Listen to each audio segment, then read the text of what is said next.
गेली 7 महिने झालं जगन्नाथ पुरी ओडिसा राईडचं प्लॅनिंग करायला दाव.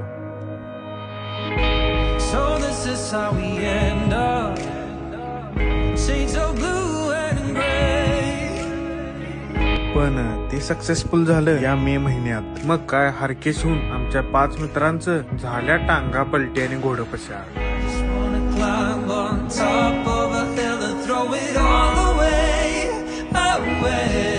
कहर तर तवा झाला जवा त्यातलं एक बेन सुट्टी नाही म्हणून जॉबच सोडून आलत.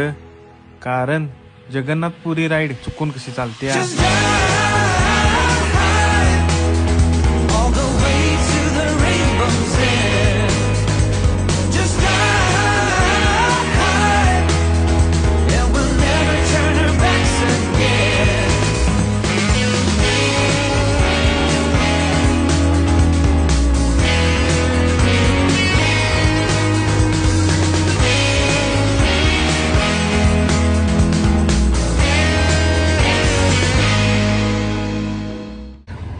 आज मी फिलिंग ढगात आहे कारण कित्येक वर्षाचं आज माझं स्वप्न पूर्ण झालंय आणि मी आलोय